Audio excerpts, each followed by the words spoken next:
ሰላም ሁላችሁም። ዛሬ ካቆምንበት ክፍል እንቀጥላለን ማለት ነው። የዛሬ ሳምንት ምዕራፍ ሁለትን ከቁጥር 1 እስከ 18 ያለውን አይተናል። ዛሬ ምዕራፍ ሁለትን እንጨርሳለን። ከቁጥር 19 ያለውን አብረን እንመልከተው።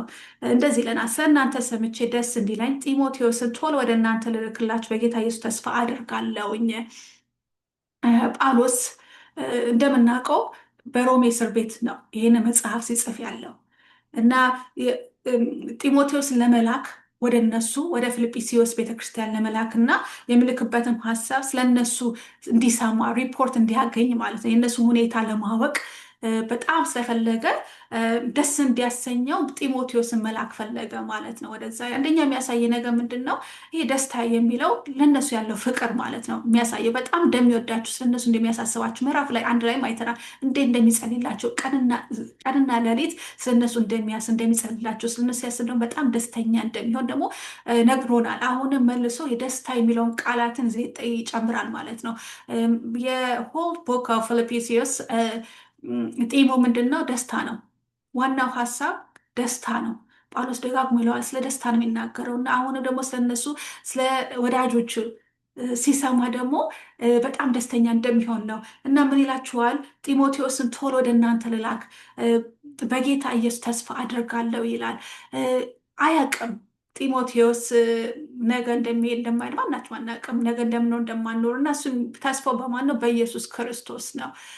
ክርስቶስ ነው ሁሉ ነገር የሚችለው የሚያደርገው። በራሳችን ኃይልና በራሳችን ይመስለናል። ቀን ስንነሳ፣ ጠዋት ስንነሳ፣ አይናችን ስንገልጥ ወይም ስንኖር የምንኖር ይመስለን በራሳችን ጤነኛ ስለሆን እንደዚህ ሳይሆን ክርስቶስ ነው ሁሉም ነገር የሚይዘው። ይህን የዓለም የያዘው ክርስቶስ ነው። እኛ በህይወት ያለነው በክርስቶስ ፈቃድ ነው እና የእሱ ተስፋ ደግሞ ዋናው ክርስቶስ ነው ማለት ነው እና በክርስቶስ ተስፋ ነው የሚያደርገው እንጂ አያውቅም የሚሆነውን ነገር እስር ቤት ነው ያለው። እሱም እየጠበቀ ነው የእስር ቤት የፍርዱን ውጤት እና የእግዚአብሔር ቃል እንደሚለው ያዕቆብ 4:15 ላይ ጌታ ቢፈቅድ ቢኖርም ይህን ወይም ያን እናደርጋለን ማለት ይገባችኋል ይላል እና ጌታ ከፈቀደ ነው ማድረግ የምንችለው። እሱም ጌታ ከፈቀደ ብቻ ነው ጢሞቴዎስ ወደ እነሱ መሄድ የሚችለው እና እሱ ማለቱ ነው ተስፋ ያደርጋል። ተስፋ በማን ነው? በክርስቶስ ነው። ጢሞቴዎስን ወደ እነሱ የሚልከው በኢየሱስ ክርስቶስ ተስፋ በማድረግ ማለት ነው እና ቁጥር 20 ላይ ይቀጥላል። ስለ እናንተ ደህንነት የሚገደው እንደ እርሱ ያለ ማንም የለኝም ይላል። እዚህ ላይ እንግዲህ ዋናው ነጥብ ወደ የዛሬ ሳምንት አየነው ከቁጥር ምዕራፍ 2 ቁጥር 4 ላይ ያለውን ነው እዚህ ላይ የሚያገናኘው ማለት። ቁጥር 4 ላይ ምን ብሏል? እንደዚህ ይላችኋል፣ እያንዳንዳችሁ ሌሎቹን የሚጠቅመውን እንጂ ራሳችሁን የሚጠቅመውን ብቻ አትመልከቱ ይላል። ምን የሚለው? ራሳችሁን ብቻ የሚጠቅመው አትመልከቱ ይላል። ጢሞቴዎስ እንደዛ ሰው አይደለም። ጢሞቴዎስ በጣም ታማኝ አገልጋይ ነው። ራሱን ብቻ የሚመለከት ሰው አይደለም። የራሱን ጥቅም ብቻ የሚመለከት ሰው አይደለም። እዚህ ላይ የሚነግረን ስለነሱ ደህንነት ግድ ይለዋል። በቃ እውነተኛ አገልጋይ ነው ማለት ነው ጢሞቴዎስ። ስለነሱ በጣም ግድ ይለዋል እና እንደዚህ የሚነግራችሁ ደግሞ ሲመጣም በደንብ እንዲቀበሉት ነው። ልባቸውን ከፍቶ እንዲቀበሉት ነው እና ስለሱ ያለ ማንም የለኝም ይላል። በቃ እሱ ላይ ነው እምነቱ ያለው። በሮሜ እንግዲህ እስር ቤት እያለ ክፍል 1 ላይ ቁጥር 15 ላይ እንዳየነው እስር ቤት ሲገባ ብዙ ሰዎች ወጥተዋል ወንጌል ለመስበክ። ሁለት ሰዎችን አይተናል። አንደኞቹ በቅንነት በእውነት ወንጌል ለማሰራጨት እና እሱ ለመደገፍ ወጥተው ወንጌል የሚሰብኩ ሰዎች ነበር። ሁለተኛ ደግሞ የራሳቸውን ጥቅም ለማግኘት ወይ ስማቸውን ልክ እንደ ጳውሎስ ለመታወቅ ሲሉ ወይም ጳውሎስ ላይ ጥሩ ነገር እንዳይደርስበት ግፊት እንዲደርስበት ለማድረግ ብለው ለራሳቸው ጥቅም ወጥተው ወንጌል ሲሰብኩ ነበር። ግን ጢሞቴዎስ እንደዛ ሰው አልተገኘም። እንደዛ አሁን አልተገኘም። ጢሞቴዎስ ከጳውሎስ ጋር አብሮት ከሚሽነሪ የወጣ ሰው ነው። አብሮት ያገለገለ ሰው ነው። ያገኘውም እዛው በሚሽነሪ ቦታ ሲሄድ እና ሲያገለግል ነው። ጢሞቴዎስን አብሮት ያገኘውና የራሱ መንፈሳዊ ልጅ ያደረገው በሱ ምክንያት ነው ጢሞቴዎስ ወደ ጌታ የመጣው እና ጢሞቴዎስ ከዛ ክርስቶስን ካገኘው ቀን ጀምሮ ከጳውሎስ ከተገናኘ ቀን ጀምሮ ካጠገቡ አልተለየውም። አሁንም በአጠገቡ እንዳለ ነው የሚነግረን ያለው። እስር ቤት እያለ እንኳን ጳውሎስን አልተውም። ጢሞቴዎስ ከጳውሎስ ጋር አገልጋዩ አብሮ ጓዳ ሰራተኛው የሆነ ብዙ ያውቀዋል። ግን እስር ቤት ሲሆን እንኳን ጥሎት አልሄደም። የራሱን ስም ለማግነን አልሄደም፣ ወይም ቤተክርስቲያን ለመትከል እና የእሱን ስም ሳይሆን ታማኝ አገልጋይ ሆኖ በጳውሎስ ዓይን ተገኝቷል ማለት ነው። እና ምን ይላቸዋል? ቁጥር 21 ላይ ሁሉም የኢየሱስ ክርስቶስ ሳይሆን የራሳቸውን ፍላጎት ለማሟላት ይሯሯጣሉና ይላል። እሱ ብቻ ነው የራሱን ፍላጎት ያተሯራጠው። እውነት ቅን ሰው፣ ታማኝ ሰው፣ ክራይስት ሰንተርድ የሆነ ክርስቶስን መካከል ክርስቶስን መጀመሪያ ያደረገው። ከዛም ምዕራፍ 2 ላይ እንዳየነው ይሄ የክርስቶስን ባህሪ የያዘ ሰው ቁጥር 5 ላይ በክርስቶስ ኢየሱስ የነበረው የአስተሳሰብ በእናንተ ዘንድ ይሁን የሚለውን ቃል ጢሞቴዎስ ገብቶታል። የክርስቶስ አስተሳሰብ ነበረው። የራሱን ነገር ለማስፈጸም ሳይሆን ሌሎች ግድ የሚለው ሰው ነው። ከጳውሎስም ውጭ ለፊልጵስዩስ ሰዎች የሚያስብ ሰው ስለነበረም ነው ደግሞ መጀመሪያው ላይ ሰላምታውን ያቀረበለት ጢሞቴዎስን አጠቃለው ማለት ነው። ስለነሱ እንደሚያስብ ጳውሎስ ብቻ እንዳልሆነ ነው እዚህ ላይ የሚነግራቸው ማለት ነው። እና የራሱ ፍላጎት ለማሟላት አይደለም የሚሯሯጠው። ለዛም ነው ቶሎ ወደ እነሱ ሊልከው የፈለገው። ታማኝ ሰው ስለሆነ ሄዶ የሰማውን ነገር መጥቶ እንደሚነግረው፣ የተላከውን ነገር እንደሚፈጽም፣ ጥሩ አገልጋይ እንደሆነ ስለሚያውቅ ነው ደግሞ በሱ ላይ ተስፋ የሚያደርገው። እና ቁጥር 22 ላይ ምን ይለናል? ነገር ግን እንደምታውቁት ጢሞቴዎስ ማንነቱን አስመስክሯል። ልጅ ከአባቱ ጋር እንደሚያገለግል ከኔ ጋር በወንጌል ስራ አገልግሏል። እና ይኸው ያስመሰከረው በስራው ነው፣ በአነጋገሩ አይደለም፣ በስሙ አይደለም፣ በስራው ነው። አብሮት ነው ያለው። እስር ቤት ሆኖ አብሮት ነው ያለው። አብሮት የታገለ ነው ማለት ነው። አብሮት የደገፈው ነው። በወንጌልም አብሮት የተሯሯጠ ነው። አብሮት እየሰራ ነው። እና ልጅ ከአባቱ ጋር እንደሚለው የሚያሳየው ያላቸው ህብረት ነው፣ ከጳውሎስ ጋር እንዳለው ነው። እንደምናውቀው አንደኛ ቆሮንጦስ ላይ 4:17 እንደሚለን ስለዚህ የምወደውና የታመነውን በጌታ ልጅ የሆነውን ጢሞቴዎስ ልኬላችኋለሁኝ። እኔም በየስፍራው በአብያተ ክርስቲያናት ሁሉ እንደማስተምር በክርስቶስ ኢየሱስ የሚሆነው መንገዴን እርሱ ያሳስባችኋል ይላል። እና እዛ ላይም ለቆሮንቶስ ቤተክርስቲያን ሲልክም እናያለን። ጢሞቴዎስ እንዴት ታማኝ አገልጋይ እንደሆነ፣ የታመነው በጌታ ልጁ እንደሆነ፣ ይህ መንፈሳዊ ልጁ እንደሆነ ነው እዚህ ላይ የሚነግረን ማለት ነው። እና ከእሱ ጋር በወንጌል ስራ ያገለግላል ማለት ነው። የእሱ የስራ ጓደኛው ነው ማለት ነው። በወንጌል ላይ አብሮ ተነስቶ የሚሰራ ነው እዚህ ላይ የሚነግረን ማለት ነው። እና እንደ ኢየሱስና እንደ ጳውሎስ ጢሞቴዎስም የአገልጋይነት ባህሪ ነበረው ማለት ነው። በቃ እንደነሱ ነበር ወጥቶ የሚያገለግለው። ስሙ እንደ ጳውሎስም ባይታወቅም እንደነሱ አይነት ልብ ነው ያለው። የክርስቶስ ልብ ነው ያለው። የጳውሎስ አይነት ልብ ነው ያለው እና ታማኝ አገልጋይ እንደሆነ ነው እዚህ ላይ የሚያሳየን። ቁጥር 22 ላይ የሚነግራቸው ማለት ነው። ቁጥር ለምን እንደሚልክላቸው የሚነግራቸው እና ቁጥር 23 ደግሞ እንግዲህ የራሴን የወደፊት ሁኔታ እንዳጣራሁ ልልከው ተስፋ አድርጋለሁኝ ይላል። እዚህ ላይ እንግዲህ ቅድም መጀመሪያ ላይ ቁጥር 19 ላይ ሲነግረን በጌታ ኢየሱስ ተስፋ አድርጋለሁ እሱ ልክላቸዋለሁ የሚልበት ምክንያት አያውቅም፣ መቼ እንደሚልከው መቼ እንደሚሄድ አያውቅም። ግን ዋናው ምንድን ነው? እንደሚፈልገው ነው። እዛም ጳውሎስ እንግዲህ እስር ቤት ነው ያለው። የእስር ቤትን ፍርድ ቤት እየጠበቀ ነው ያለው። እስከሚፈታ ድረስ እየጠበቀ ነው ያለው እና ያስፈልገዋል ማለት ነው።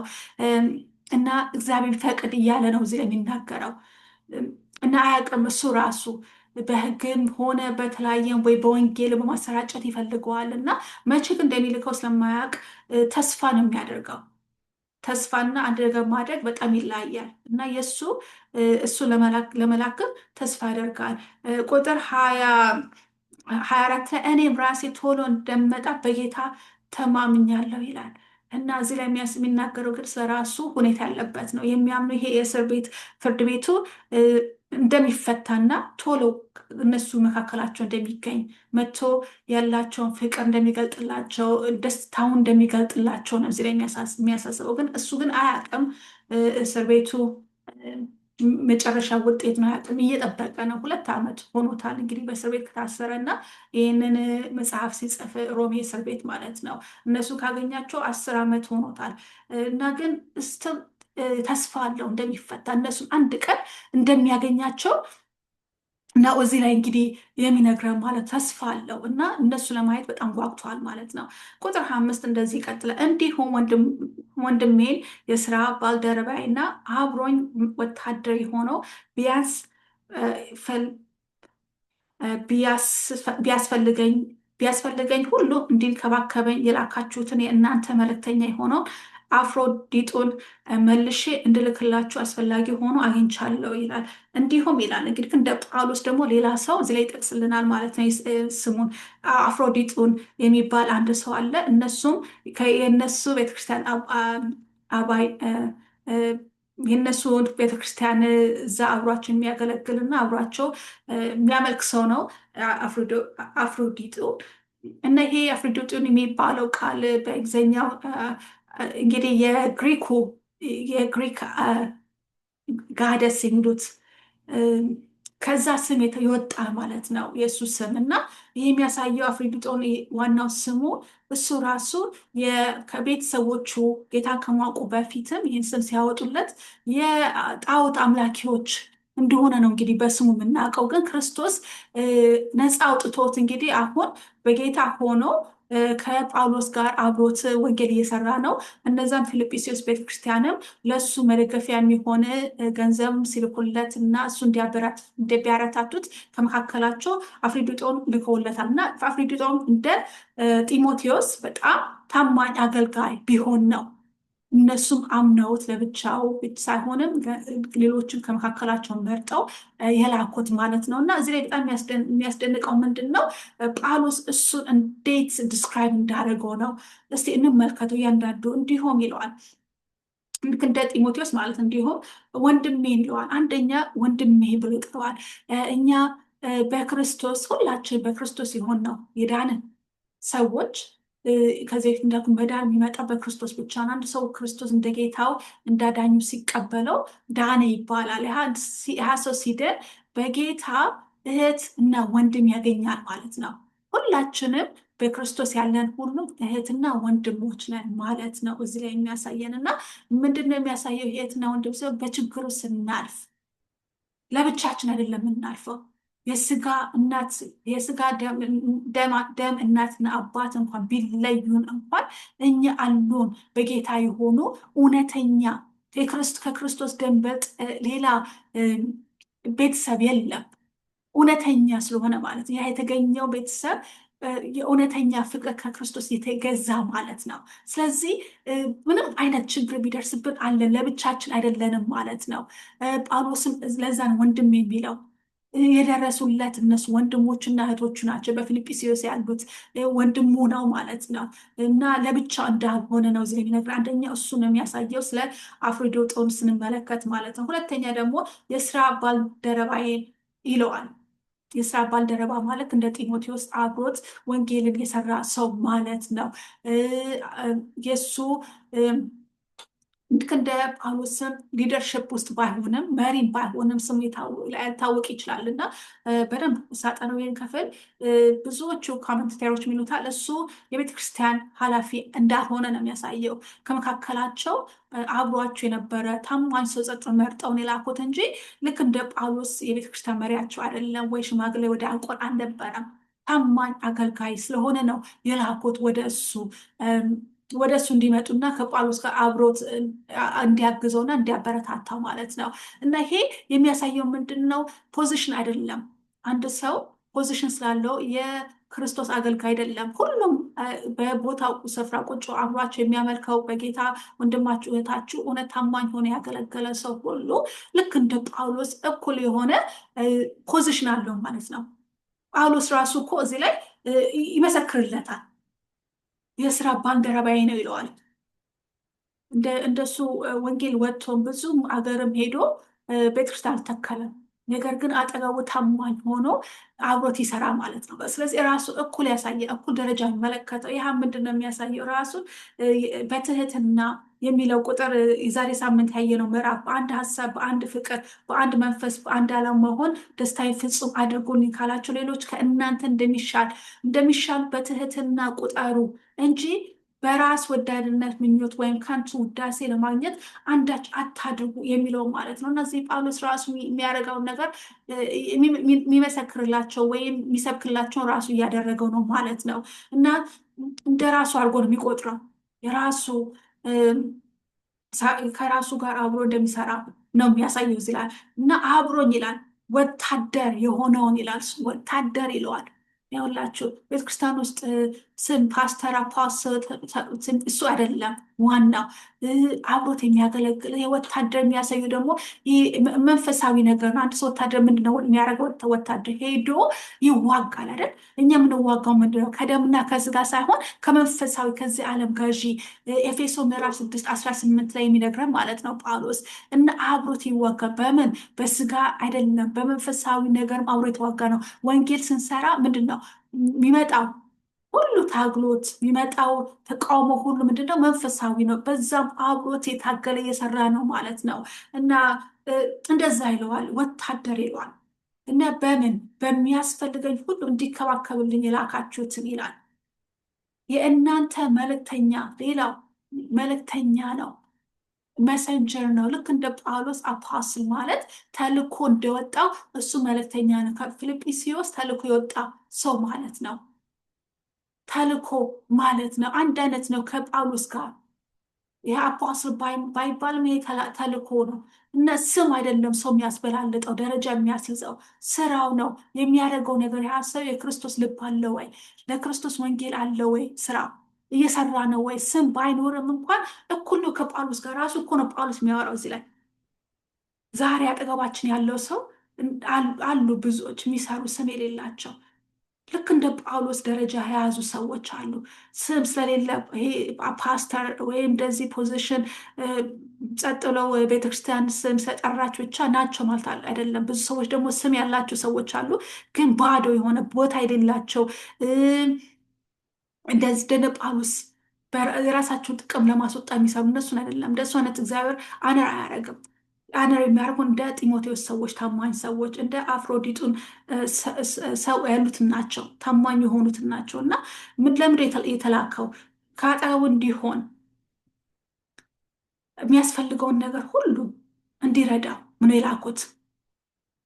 እና ቁጥር 26 ደግሞ ምን ይላል? እርሱ ሁላችሁንም ይናፍቃልና መታሞ ስለሰማችሁ ተጨንቋል ይላል። ይኸውላችሁ አሁንም ተመልሶ እኮ አንድ አይነት ሀሳብ ነው የሚነግረን። አሁን ዛሬ ሳምንት ያየነው ምዕራፍ 2 ላይ ኢየሱስ ምሳሌ አድርጎ ነው ያነሳው። አሁን ደግሞ ዛሬ የሚያሳየን ምሳሌዎች ደግሞ እንደኛ ያሉ ሰዎች መጀመሪያ ምሳሌያችን ክርስቶስ ነው። እሱ ነው ምሳሌ ያለብን። ሌላ ደግሞ እግዚአብሔር ደግሞ የሰጡን ወንድምና እህቶች አሉ። እውነተኛ እንደ ክርስቶስ ያላቸው ልብ አላቸው ሰዎች አሉ። እና እርሱም እነሱ ይናፍቃል። እሱ ራሱ ታሞ እንኳን ስለ እነሱ ነው የሚያስበው። ስለ ራሱ ግድ አላለው። አሁንም የራሱን ነገር አይደለም የሚያስበው። እውነተኛ ክርስቶስ የገባው ሰው ስለሌላው ግድ ይለዋል። ክርስቶስ ለእኛ ግድ እንዳለው ክርስቶስ በመስቀል ላይ ተሰቅሎ ሞቷል ስለኛ ግድ ብሎት ይሄም ሰው ግድ ብሎት አሞት እንኳን ስለነሱ ነው የሚያስበው። ይኸው እስከ ሞት ድረስ ይለዋል። ይቀጥላል ደግሞ በቁጥር 27 በእርግጥም ታሞ ለሞት ተቃርቦ ነበረ ይላል። እስከ ሞት ድረስ ነበረ፣ ግን የሚያስበው ስለራሱ አይደለም ወይ ሊያስጨንቃቸው አይደለም። ጳውሎስ የሚጽፈው ስለታመመ ምንም ነገር ያለው ነገር አልነበረም፣ ግን ስለነሱ ያስባል፣ ይጨንቃል። ጳውሎስም እያቸው እውነተኛ ተከታዮች ክርስቶስ ልብ ያላቸው እውነተኛ ሰራተኞች፣ እውነተኛ መሪዎች እንደዚህ ናቸው። ስለ ሌሎች የሚያስቡ ናቸው። በጎቹ የሚጠብቁ ናቸው። ከራሳቸው ይልቅ ሌሎቹን የሚያስቡ እንዳይጨነቁ የሚያደርጉ ነው። ዛሬ ብዙዎች መሪዎች ስለራሳቸው የሚያስቡ ከነሱ መራቅ ነው። እነሱ እውነተኛ መሪዎች አይደል፣ ስለራሳቸው ብቻ የሚያስቡ ስለሌሎች የማያስቡ የሚመሩትን መሪዎች የማያስቡ። እኔ ማወራው ስለ ቤተክርስቲያን መሪዎች ነው ማወራው። ክርስቶስ ገባኝ ብሎ ግን የውሸት የቆሙ ሰዎች ራሳቸውን የራሳቸውን ፍላጎት ለማሟላት የሚሯሯጡ እነሱ እውነተኛ አገልጋዮች አይደሉም።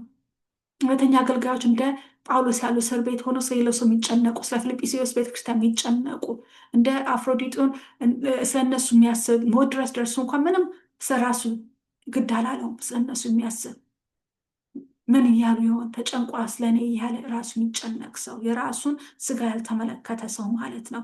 እና እግዚአብሔር ግን ምሕረት አደረገለት።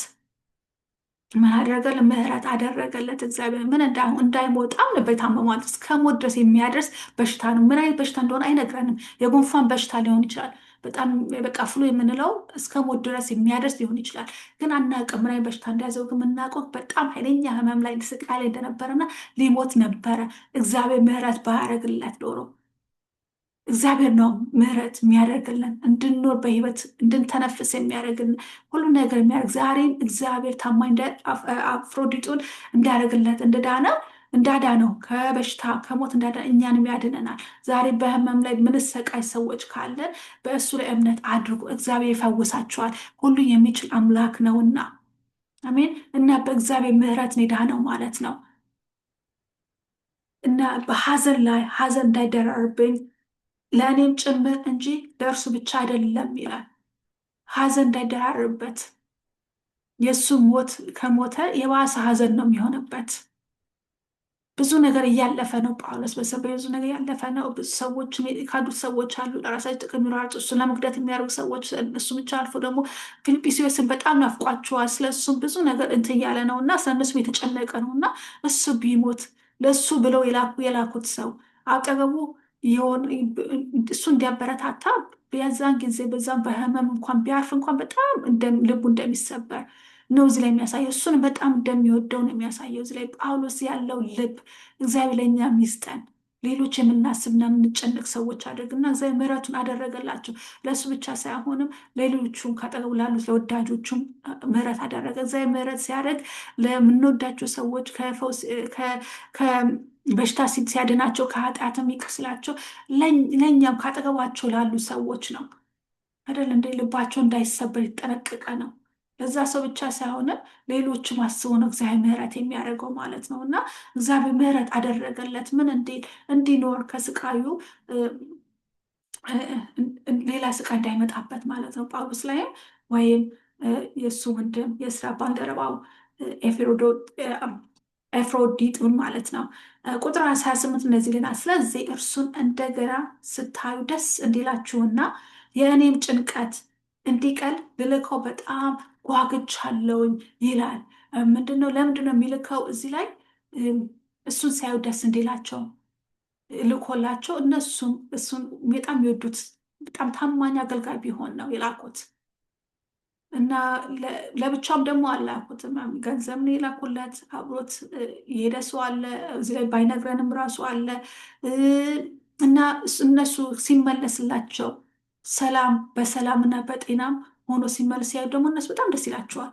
እንዲነግራቸው ያለው ሁኔታ ጳውሎስ ያለበት ሁኔታ መልእክቱን ደግሞ ጳውሎስ የሚያስተላልፈው መልእክት ደግሞ ይዞላቸው እንዲመጣ እና የመጽሐፍ ሌተር የሚባለው ራሱ እሱ ራሱ ይዞላቸው እንደመጣ ነው። እንግዲህ ብዙ ጊዜ የሚታወቀው ይህ መጽሐፍ ፊልጵስዩስ መጽሐፍ ማለት ነው። እና ምን ይላል? ስታዩ ደስ እንዲላችሁ እና የኔም ጭንቀት እንዲቀል ልልከው በጣም ጓግቻለሁ ይላል። አሁን በጣም የጓጓ ነው ያለው። የእሱም ጭንቀት እንዲቀንስ ነው የሚፈልገው። ለዛ ነው የሚልከው። በጣም ለእነሱ አስቧ ሪስፖንሲቢሊቲ ተሰምተዋል ማለት ግድ እያለው ነው እነሱ እንዳይጨነቁ እሱም እንዳይጨነቅ ማለት እነሱም ተጨንቀዋል። ከትም አያውቁም ጉዞ ምን ያህል እንደሆነ እንደዚህ እንዳመመው እንኳን አያውቁም ሊሆን ይችላል ወይ ሰምቶም ይሆናል ሰው መልዕክቱ ደርሷቸው ይሆን አይታወቅም። ግን እንዳይጨነቁ በቃ ሰላም እንደሆነ በሰላም ደርሶ እሱ ጋር እንደሱ ጋር በሰላም እንዲመለስ ማለት ነው። እና ጓጉቻለሁ ይላል። ቁጥር 29 ላይ የሚለው ምንድን ነው? በሙሉ ደስታ በጌታ ተቀበሉት፣ እንደ እርሱ ያሉትን ሰዎች አክብሯቸው ይላል። እና ወደ እሱ ሲመጡ ደግሞ በሙሉ ደስታ እንዲቀበሉ ተዘጋጅተው በቃ እሱን አነር እንዲያደርጉት ማለት ነው። እንደነሱ ያሉትን ሰዎችን አክብሩ ይላል።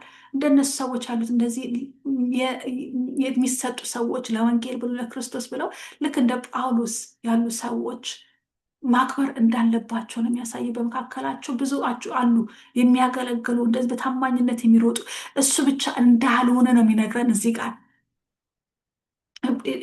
ሌሎችም እንዳሉ እና እንዲያከብሩ ምን ያደርጋል? እንካረጅ ያደርጋል። ሌሎችም ተነስተው እንዲሰሩ የክርስቶስ ወንጌል እንዲሰራጭ ያደርጋል። ሌላው ሰው ሲያከብረው ደግሞ ጥሩ ነው። እርስ በርሳት መከባበር አለብን። ሁሉ ጊዜ ስቴጅ ላይ የሚቆም ሰው አይደለም። ይህ እንድናቅ እፈልጋለሁ። ምክንያቱም እኛ ምንድን ነን? የክርስቶስ አካሎች ነን። እጅ ነን አንዳንዶቻችን እግር ነን፣ አንዳንዶቻችን የተለያየ አይነት ስጦታ ስትሆነን በታማኝነት የሚያገለግሉት ከትንሽ ትልቅ አይባልም። በእግዚአብሔር ቤት ሁላችንም አለን ድርሻ። ሌሎች ማሰብ አለብን። ሌሎች መርዳት አለብን። ሰዎች በወንጌል የሚያገለግሉ በወንጌል በመስበክ በቃል ብቻ ሳይሆንም በተግባርም ነበር የሚያደርጉት። ማን ላኩ? ከመካከላቸውን አፍሮዲጡን ላኩት። በሌላ በገንዘብ ያገለግሉት ነበረ። ቤተክርስቲያን የሚጠርጉ ሰዎች፣ ቤተክርስቲያንን ንጹህ የሚያደርጉት የሚወለውሉ እነሱ በታማኝነት በጣም እኛ አንዳንድ ጊዜ እንደ ሰው ያንን ንቅ ይሆናል። እኛ መስለን ወንጌል የሚሰራው ይህንን ወንጌል ይዛ ብቻ ሄዶ በመስበክ ብቻ ይመስለናል። ግን አይደለም። በተግባራችን ማሳየት አለበት። ስራችን ማሳየትና መዋል አለብን። እና እንደዚህ አይነት ሰዎች የራሳቸውን ነገር ግድ የሚያላቸው እስከ ሞት ድረስ ለወንጌል ዋጋ የሚከፍሉትን ሰዎችን ማክበር እንዳለብን ነው እዚህ የሚያሳየን። በጣም ያስፈልገናል ደግሞ ሰውን አንናን ማክበር ያለብን ሰዎች እናክበር። እነዚህ አይነት ሰዎችን ባልደረባ የሆኑትን ሰዎች፣ ወታደር የሆኑትን ሰዎች፣ የጸሎት አገልጋዮች፣ ጓዶች በእነሱ ነው ቤተክርስቲያን የሚሰራው። ወንጌላዮቹን መጥተው የሚመሰክሩትን እየጮሁ ወጥተው የሚመሰክሩትን ሌሎች አጠገባቸው የሚጸልዩን ሰዎች ግን ተግተው ለወንጌል የተሰራጩትን ሰዎችን ማክበር እንዳለብን ነው እዚህ ላይ የሚያሳየን ማለት ነው። እናም ቁጥር 30 ላይ እንደዚህ ብሎ ይጨርሳል። እርሱም እናንተ ልትሰጡኝ ያልቻላችሁትን አገልግሎት ለመሟላት ሲል ለሕይወቱ እንኳን ሳይሳሳ ለክርስቶስ ስራ ከሞት አፋፍ ደርሶ ነበር ይላል። እናንተ የማትችሉትን ማለት እነሱ ስለማይችሉ ነው እሱን የላኩት እና እስከ ሞት ድረስ ተጉዞ አይታወቅም መቼ ይሄ ህመም እንደደረሰ። እየተጓዘ እያለ ይሆናል ህመም የደረሰበት አይታወቅም። ብዙ በዲቴል አይነግረንም። ግን በዛ መካከል በሞት ከሞት አፋፍ ደርሶ ነበረ። ግን ስለ ራሱ ግድ ሳይለው እነሱ ያልቻሉትን አገልግሎት ለመሟላት ችሏል። እና ዛሬ እኛ እንደሱ እያገለገልን ያለ ነው ወይ? ወይስ የራሳችንን ነገር እየሰራን ነው ያለ ነው ወይ? ክርስቶስን ስናገለግል ኮስት ያደርገናል፣ ዋጋ ያስከፍለናል። አንዳንድ ጊዜ እስከ ሞት ድረስ የደረሱ ሰዎች አሉ፣ ዋጋ አስከፍሏቸው። ልክ እንደሱ ያሉ ሰዎች ማለት በወንጌል ምክንያት የተነሱ እስከዛ ድረስ ራሳችንን ሰጥተን ክርስቶስን እያገለግል ነው ማለት ነው። እያገለገልነው ነው። ክርስቶስን ማገልገል ማለት ሌሎችን ማገልገል ማለት ነው። ራስን ማገልገል አይደለም። ስምን ማስጠራት አይደለም። ፖዚሽን መያዝ አይደለም። ስቴጅ ላይ መውጣት አይደለም። ለመታየት አይደለም።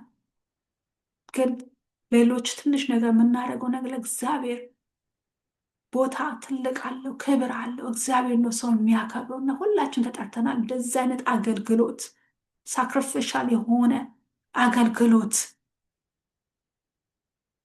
ያ ጳውሎስ የተናገረው ቁጥር 17 ላይ ቁርባን እንደ ቁርባን የሚለው ቢፈስም እንኳን ከሁላችሁ ጋር ደስ ይለኛል ያለው እንደ ሳክሪፋይሻል የሆነ አገልግሎት፣ ሌሎችን የምንባረክበት አገልግሎት አለን ወይ?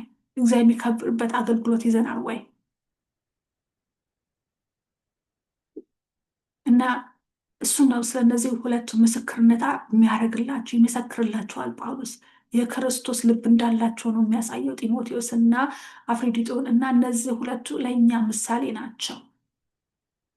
ሁላችንም የራሳችንን ፍላጎት ለማሟላት አንሯሯጥ። ሌሎቹን ሌላ ሰው አጠገባችን ያለው ሰውን ለማገልገል ስንችል በሰላም ኖራለን ማለት ነው። እና በመካከላቸውም አንዳንድ አለመግባባት በመካከላቸው እንዳለ ነው እዚህ የሚያሳየን። የደረስንበት ነው ሀሳቡን እና የመከራቸውን ያለው ምሳሌ ያሳያቸው ነው ምን አይነት ሰዎች መሆን እንዳለባቸው እና በመንፈሳዊ ሕይወታቸው እያደጉ ነው ማለት ነው። እና እነሱም እነዚህ ሁለት ሰዎቹን ሁሉም በዛ ብዙም በመካከላቸው አለመግባባት እያለ አንዳንዶቹ ስለራሳቸው ፍላጎት ለማሟላት እየተሯሯጡ ነው ማለት ነው። እንደምናየው እንግዲህ መጨረሻ ላይ ሁለት ሴቶች በመካከላቸው ጥል እንደተነሳ እንግዲህ ይሄ ጥል እና ለመግባባት የሚሆነው በሰው መካከል የሚሆነው ሁሉም የራሱ ፍላጎት ሲሆን ነው።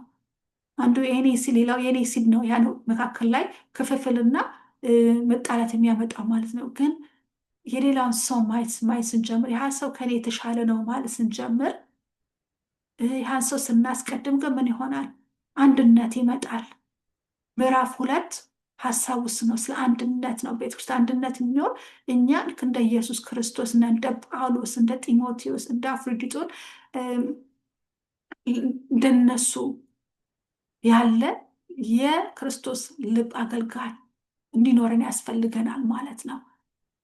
እና እነዚህ ምሳሌዎችን በህይወታችን እንጠቀምባቸው እና እዚህ ላይ ነው እንግዲህ ምዕራፍ 2 የሚጨርሰው። የሚቀጥለው ሳምንት ደግሞ ይቀጥላል። እንግዲህ ቀስ ቀስ እያለ የመከራቸው ነው። የሚቀጥለው ሳምንት ደግሞ እንደሚመክራቸው ደግሞ እንሰማለን እናያለን ማለት ነው። እና እንዳትቀሩ። ከተባረካችሁ ይሄንን መልእክት አስተላልፎ ሌሎች ወንጌል የሚደርሳቸው ሰዎች አስተላልፎ። እናንተ ከተባረካችሁበት ላይክ አድርጉ፣ ሰብስክራይብ አድርጉ እና ለፋሚሊዎቻችሁም ለጓደኞቻችሁም ሁሉም ሼር አድርጉ እና ስለተከታተላችሁኝ አመሰግናለሁ። የሚቀጥለው ሳምንት ደግሞ በዚህ ሰዓት እንገናኛለን። ተባረኩ።